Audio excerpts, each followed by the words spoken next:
Durante 11 dias, uma delegação da Unicamp visitou na China universidades e institutos de pesquisa. A viagem foi agora no mês de março e o grupo foi liderado pelo reitor Antônio José de Almeida Meireles, que está aqui conosco. Está começando o programa Conversa com o Reitor. Professor, muito obrigada pela sua presença, bem-vindo mais uma vez.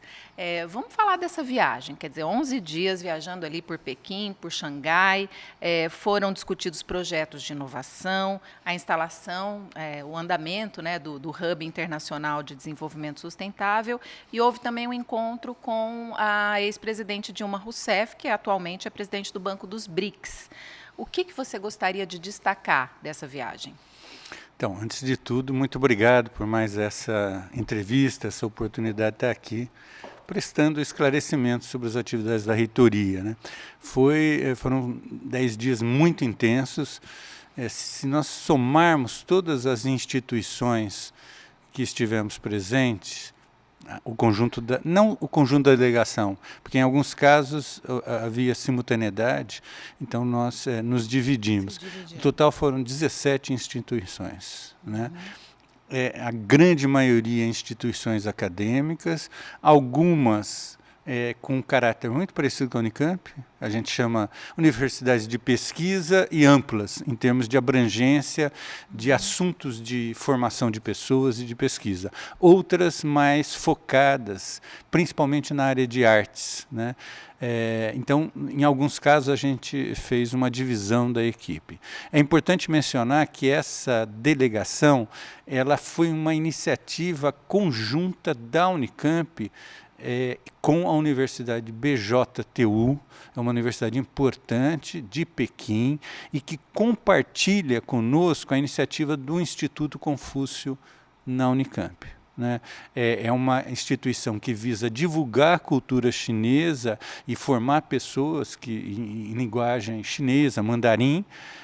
Ela é sediada aqui na Unicamp, ela é sempre uma iniciativa de uma universidade chinesa e de uma universidade que quer abrigar o Instituto Confúcio. Então, nós estamos nesse ano comemorando 10 anos de Instituto Confúcio na Unicamp. Esse instituto tem toda uma estrutura montada e ele tem sempre um diretor chinês, que passa um tempo aqui na nossa universidade, e um diretor brasileiro. No caso, o chinês é o professor Gao, que está ligado à BJTU, né?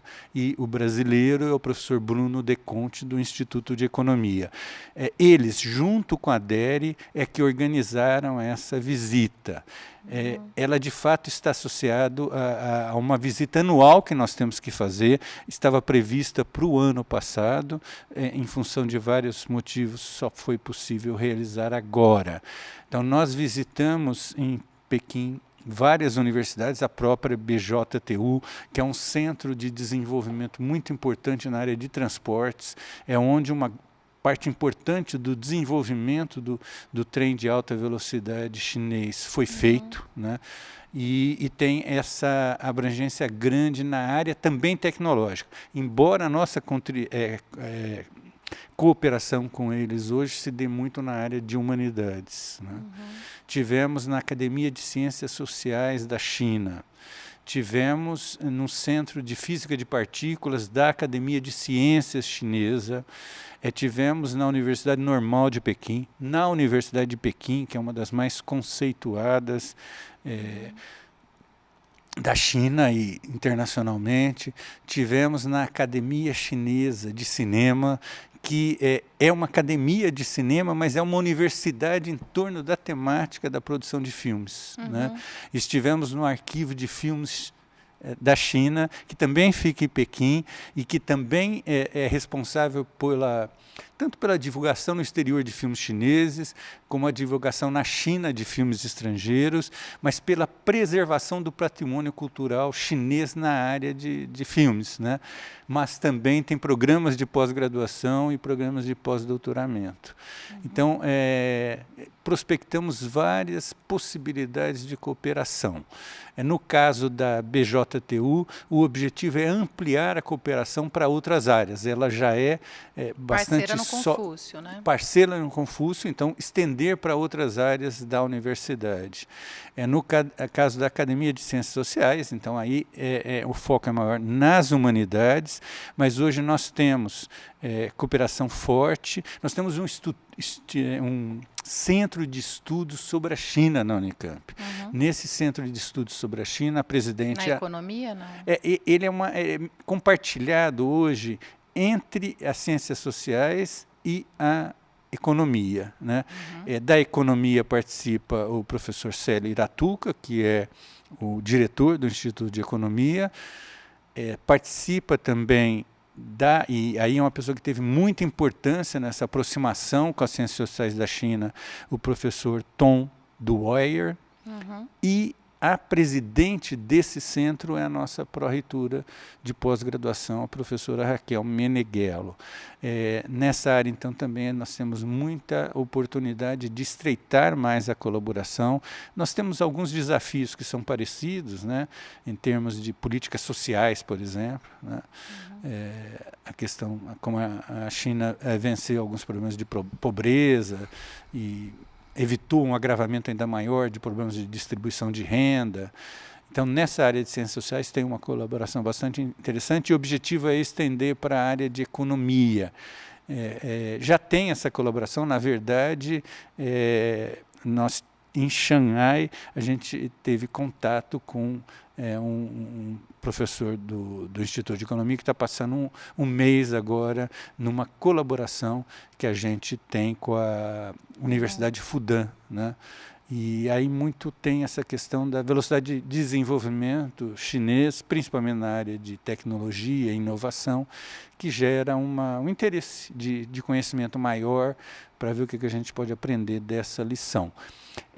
A delegação, ela tinha, além de uma força grande na área de ciências sociais e economia, pela própria natureza da colaboração já consolidada com algumas dessas instituições, ela também tinha uma força da área de artes, o professor Fernando Hashimoto também participou da delegação, inclusive fez apresentações lá e teve um contato forte com essas associações ou essas universidades mais da área cultural, e os professores, os diretores da Faculdade de Engenharia Química, o Dirceu Noriller, e o diretor também da FEC-FAO, o professor Paulo Albuquerque, porque são universidades, uma boa parte delas, também muito forte nas áreas tecnológicas. Então, aí o objetivo era justamente aprofundar essas possibilidades de cooperação. Tínhamos a DERE, na pessoa do professor Oswaldir Taranto, diretor executivo da DERE, e o professor Rafael Dias, que é assessor da área de desenvolvimento.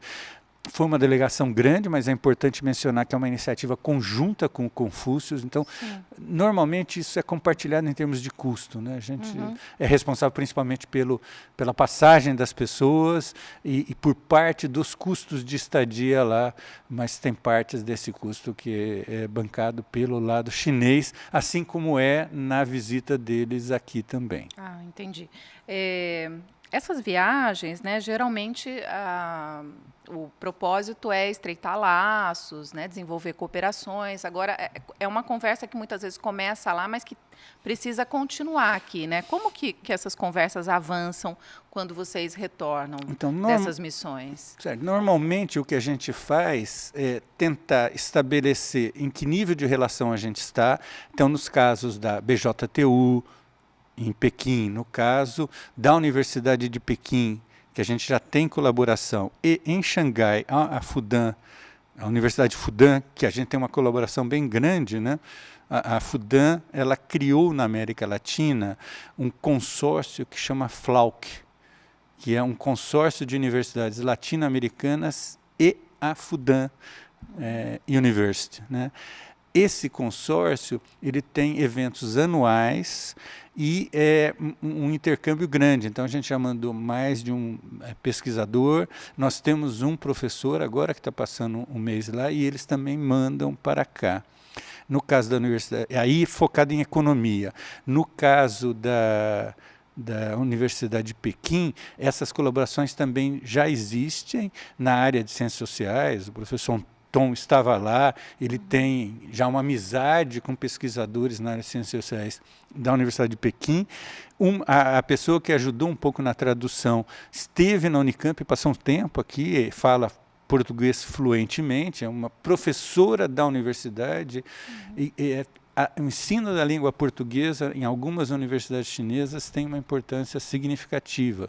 Então, em vários momentos, a gente tinha pessoas que conduziam a nossa delegação por um campus e tal, que falavam inglês com bastante, português com bastante fluência, né? E nesse caso também já tínhamos intercâmbios anteriores. Como eu disse, na BJTU também já tem tanto pelo Instituto Confúcio como por colaborações também na área de humanidades. Nesses casos, o objetivo é estender para as outras áreas, porque essas 3 universidades são universidades muito fortes, bastante expressivas em termos de produção acadêmica e formação de pessoas, e que têm várias outras áreas, né? Como eu disse, a BJTU teve uma importância no desenvolvimento do trem de alta velocidade chinês. Nós viajamos de Pequim para Xangai no trem de alta velocidade, cerca de 1.200 quilômetros de distância em 4 horas e meia. A velocidade média é 290 quilômetros por hora, né? Então, tem aí uma rapidez de desenvolvimento tecnológico bastante significativa, né? Que é importante para a gente.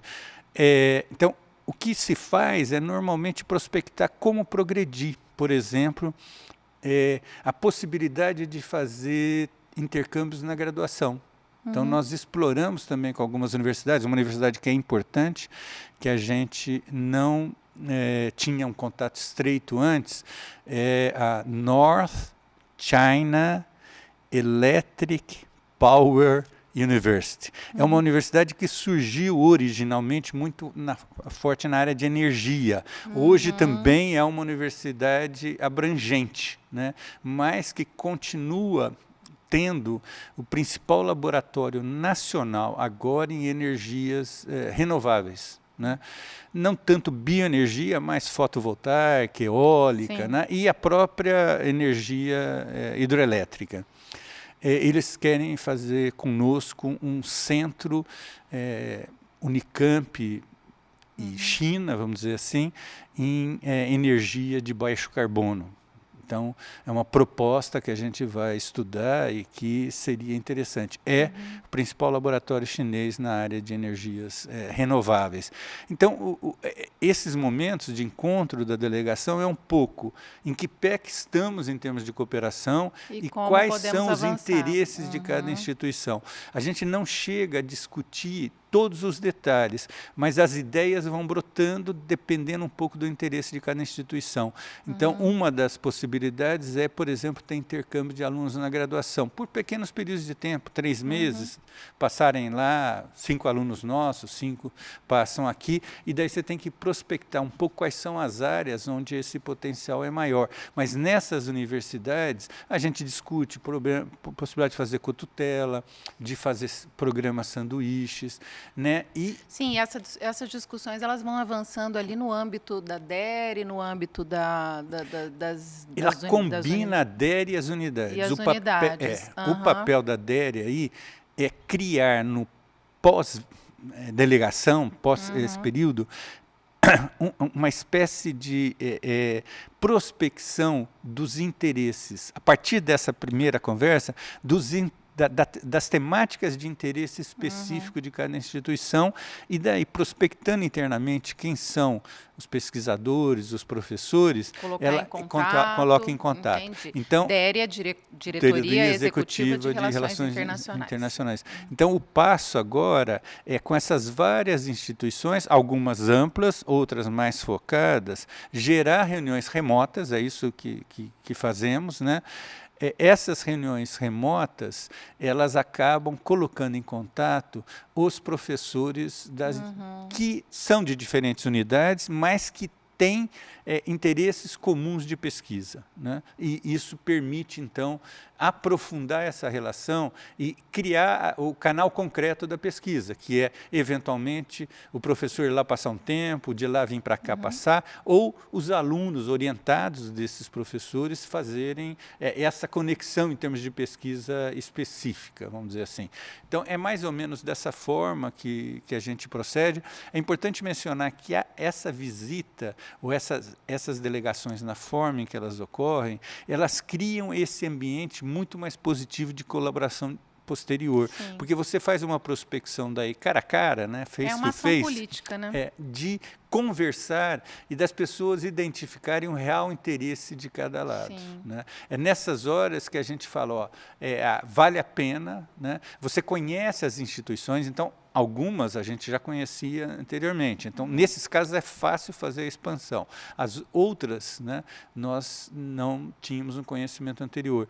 Então, essa apresentação, a gente apresenta a Unicamp, divulga bem o que nós construímos como universidade, eles fazem o mesmo, e daí você vai afunilando em termos de possibilidades de cooperação.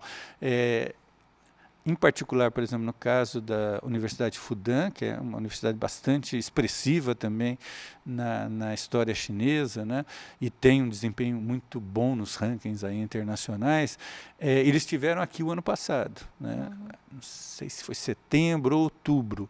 Então, é também uma espécie de dever que a gente tem de fazer essa visita lá também, né, mostrando o prestígio para a gente dessa relação. Tá? Professor, e no caso da visita ao Banco dos BRICS, né, e esse encontro, né, com Dilma Rousseff, que é a presidente atual do banco, né, o que foi discutido e o que o senhor traz dessa visita?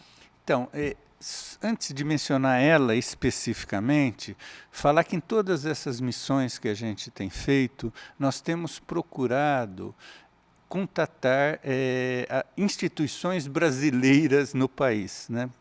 Principalmente as embaixadas. Então, em várias dessas visitas, por exemplo, na Alemanha a gente fez um encontro com pesquisadores brasileiros que estavam atuando na Alemanha. A gente fez isso dentro da embaixada. A gente fez uma reunião com o embaixador e sua equipe e depois uma reunião com brasileiros que atuavam em instituições de pesquisa, universidades na Alemanha. Fizemos em Portugal uma conversa com os dois embaixadores, porque você tem um embaixador brasileiro em Portugal, mas você também tem um embaixador associado à comunidade dos países de língua portuguesa. Né? O embaixador brasileiro que fica sediado em Lisboa, que é vinculado a essa associação, a comunidade dos países, CPLP, Comunidade dos Países de Língua Portuguesa. E visitamos a própria comunidade, que daí tem um embaixador de um dos países, e aí tem uma espécie de rodízio. Né? Então, o objetivo aí é estreitar laços com essas representações brasileiras em diferentes níveis e passar um pouco qual é o nosso projeto de universidade para eles poderem nos ajudar. O que eu quero dizer com isso? A gente tem um projeto. O projeto do RIDS é um grande projeto, que a gente quer atrair pessoas para participar, até para ele ter uma dimensão internacional também. Então, a questão da inovação acaba, nessas reuniões com embaixadas, por exemplo, desempenhando um papel bastante importante.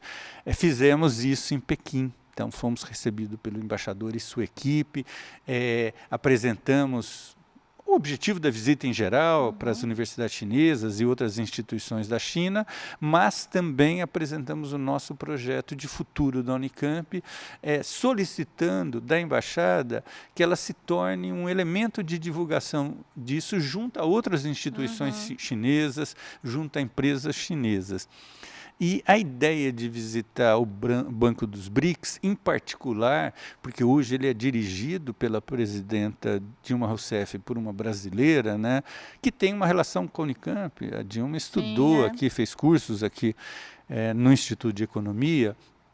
Foi um momento de avaliar quais são as possibilidades do Banco dos BRICS nos ajudar nesse desafio. Projeto do RIDES. Então, a ênfase na conversa foi na nossa atuação em projetos de cooperação com empresas, né, para desenvolver tecnologias que tenham impacto inovador e gerem impacto na economia, né?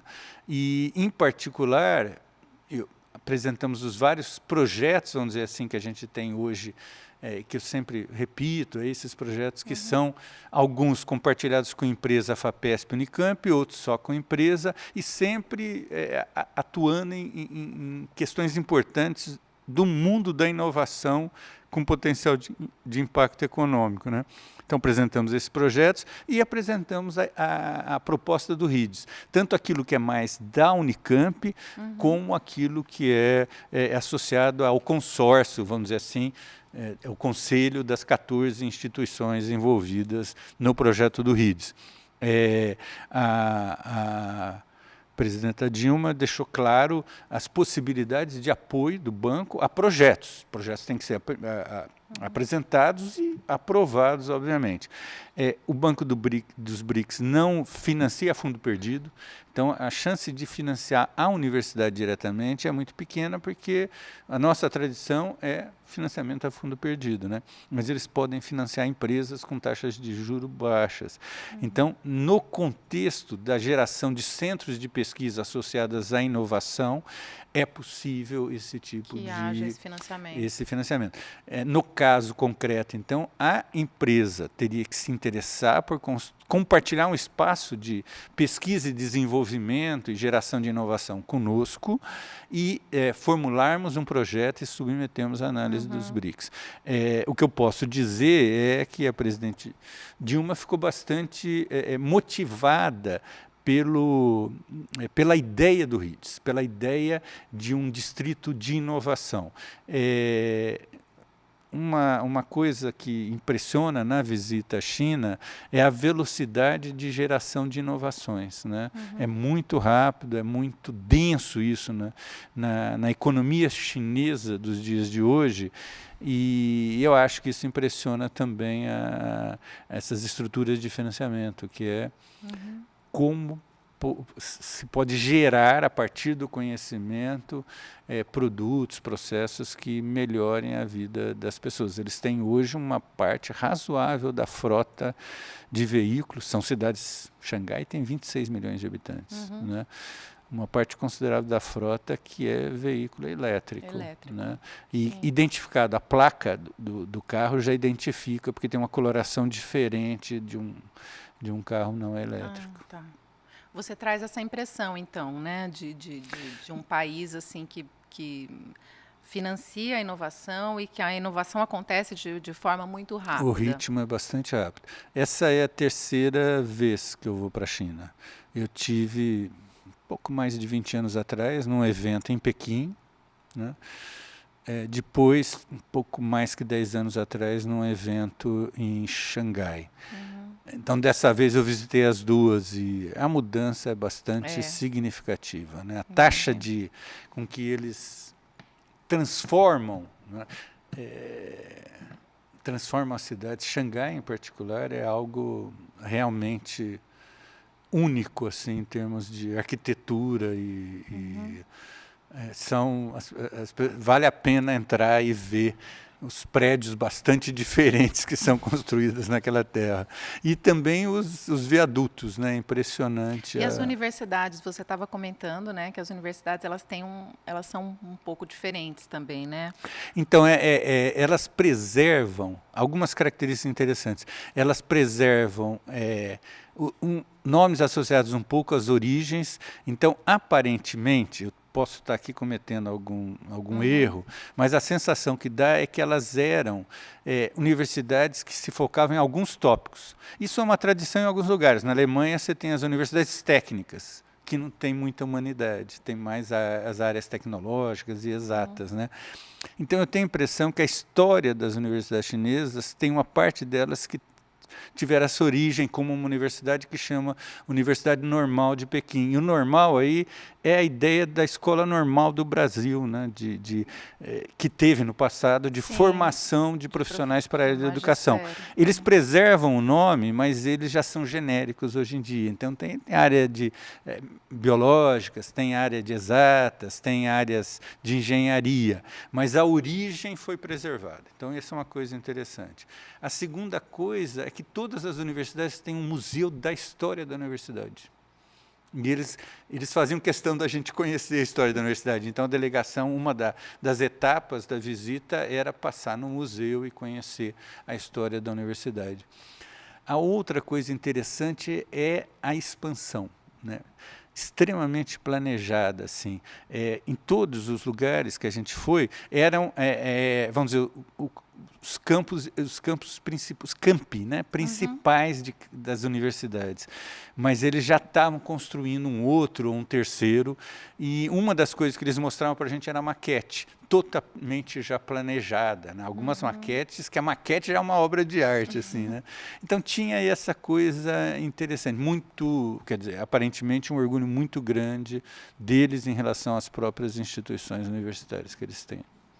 Professor, um último assunto. As 3 universidades públicas estaduais, a Unicamp, a Unesp e a USP, vão lançar em abril um edital conjunto e inédito que tem como objetivo impulsionar a pesquisa científica nas áreas de tecnologias assistivas. Gostaria que o senhor falasse um pouquinho desse projeto.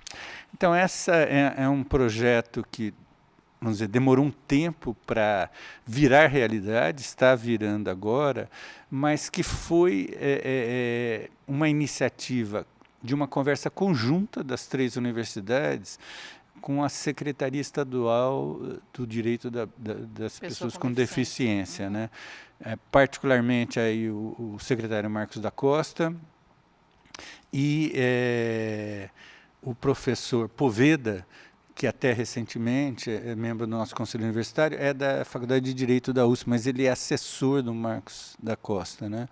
E essa preocupação é que a gente pode, a partir das universidades, gerar 2 coisas principais, aprimorar a política de inclusão das pessoas com deficiência e também gerar tecnologias de fato que melhorem a qualidade de vida dessas pessoas e facilitem o processo de inclusão. Então, e isso já tem, de alguma forma, acúmulo nas 3 universidades. A ideia foi fazer um edital conjunto, para estimular, inclusive, a troca, porque cada universidade tem peculiaridades na forma, nos temas que trata no seu interior nessa questão, né? A gente tem avanço grande, por exemplo, na área de educação física, que a gente tem programas específicos, né, para a ação na educação física de pessoas com deficiência. A gente tem o CEPRE, né? A gente tem pessoas na Faculdade de Ciências Médicas, na Engenharia Elétrica, que tem pesquisas específicas para facilitar, melhorar a vida das pessoas com deficiência. O perfil na USP é diferente um pouco, na Unesp também, e a ideia também foi aproveitar o edital como uma forma de estreitar o laço entre as instituições. Eu acho que ele é um primeiro passo, que deve ter reflexo no futuro próximo também na FAPESP. A FAPESP provavelmente vai gerar algum edital nessa área, né? E já existe acúmulo nas nossas universidades para a gente ter um papel relevante, tanto no desenvolvimento de tecnologia para facilitar a vida das pessoas com deficiência, como na formulação de políticas públicas que tornem a questão da inclusão algo mais rápido, né? Que a gente consiga resolver com maior dimensão. Uma das coisas que logo no início nós conversamos com o secretário, ele fez questão de pontuar, é que a própria estatística ainda é muito pobre em termos de revelar o universo de pessoas que por uma ou outra dificuldade tão pouco excluídas de alguns aspectos da vida educacional. Fazer né? um mapeamento mesmo de Então, necessidade. até isso é uma coisa importante. Entendi. Tá bom, professor, mais alguma coisa para acrescentar nesse programa? Ficamos Não, por aqui. a gente pode ficar por aqui, mas eu estou aí disponível para outras questões e contente de trazer. Eu acho que são boas notícias, né? Boas Sim. notícias para a nossa universidade aí, que devem abrir novos horizontes de cooperação e também cooperação interna para enfrentar uma questão que é bastante relevante. Fico feliz que a gente esteja usando a gente esteja se disponibilizando a usar o conhecimento que temos para atuar numa questão relevante como essa das tecnologias assistivas, mas também por esse estreitamento de laços com países asiáticos, no caso em particular a China, né? A gente sabe hoje a importância que essa parte do mundo está tendo no desenvolvimento de tecnologia e no próprio desenvolvimento econômico. Então, essa troca cultural, ela tem também um papel de melhorar a nossa instituição também. Com certeza. Obrigada, professor. Até o próximo programa. Muito obrigado aí pela possibilidade também. Até o próximo programa. E para você que nos assistiu também, meu muito obrigada. A gente se vê no próximo programa.